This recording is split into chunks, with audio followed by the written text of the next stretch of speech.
Se você está vendo esse vídeo, provavelmente você tem curiosidade de entender mais sobre o regime militar. Alguns autores apontam que o regime militar também pode ser chamado de ditadura civil-militar.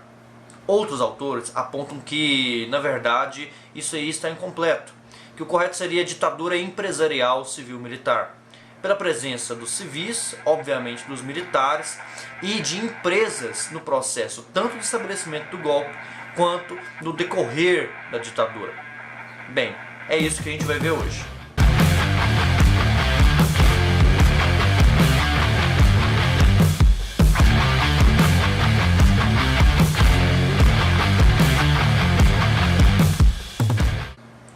Galera, as empresas foram cúmplices no processo ditatorial brasileiro e eu vou mostrar para vocês com base em relatórios da Comissão da Verdade, tá?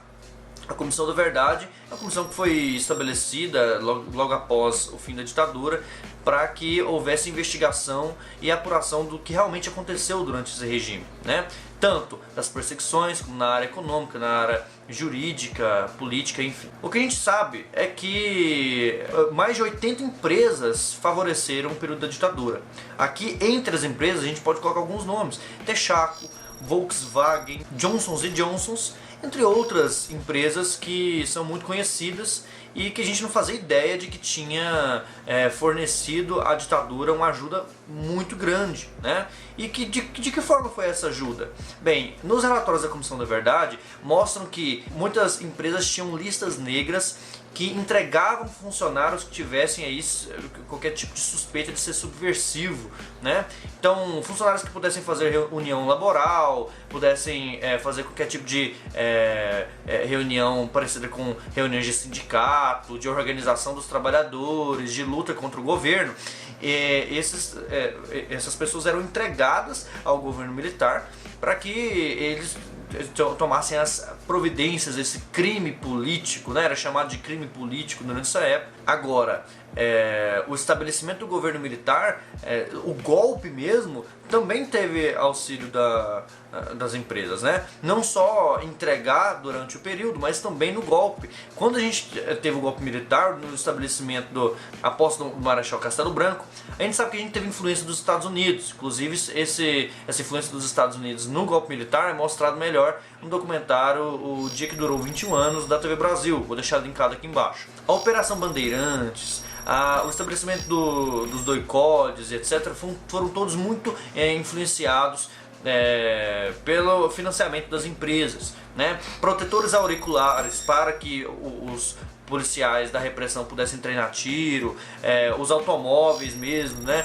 Os modelos de automóveis que os militares usavam para poder ir até as repressões e reprimir determinados protestos, manifestações contra o governo. Muitos foram fornecidos por empresas privadas, como por exemplo a General Motors. Além de fornecerem equipamentos, também forneceram lugares que poderiam ser feitas as torturas, né? Os porões da ditadura não foram só porões de instituições militares, mas também de empresas que apoiavam totalmente o governo militar e as suas repressões. Agora, qual que é a justificativa que eles tiveram para poder fazer o que fizeram? A justificativa é a mesma justificativa que os militares deram para tomar o poder, né?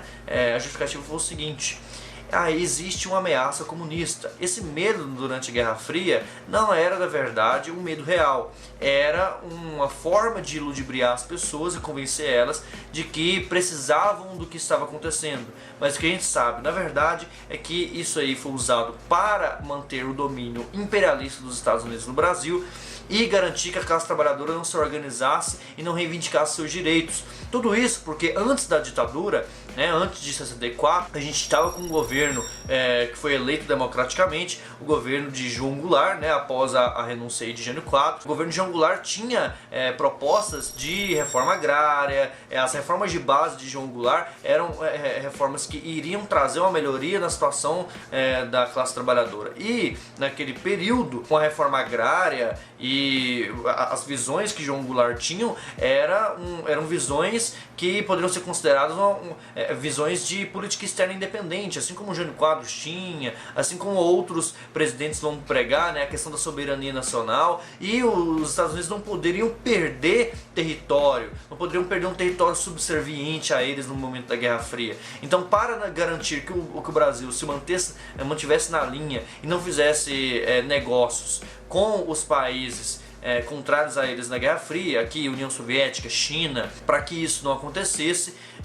os Estados Unidos vão influenciar no golpe militar, e as empresas privadas que tinham interesses no que estava acontecendo, né, porque as empresas durante o governo militar vão enriquecer, muitas vão quebrar, sim, mas saiba que a maior parte das empresas que quebraram durante o período da ditadura, muitas delas foram porque elas não queriam estar ligadas à ditadura, não queriam estar ligadas a qualquer coisa que a ditadura estava fazendo, né? Muitos estavam contra o regime militar, né? Muitas empresas inclusive faliram por causa disso, porque a ditadura subsidiava empresas que apoiavam o governo, né? E acabava por nessa onda de privilégios que dava para essas empresas que apoiavam o governo, ajudava a quebrar as empresas que iam contra, né? Enfim, houve cumplicidade das empresas na ditadura? Houve. E demais. Inclusive, as empresas monitoravam trabalhadores, entregavam funcionários, faziam listas negras, operavam a favor das torturas, concedendo porões, equipamentos e tudo que o governo precisava para que a repressão fosse feita. Então, o correto é ditadura empresarial, civil, militar. Pense nisso quando você vê novamente a logo da Volkswagen, quando você vê novamente a logo da Johnson & Johnson. São empresas que favoreceram 21 anos de perseguição de pessoas que queriam nada mais do que democracia e liberdade. Beleza?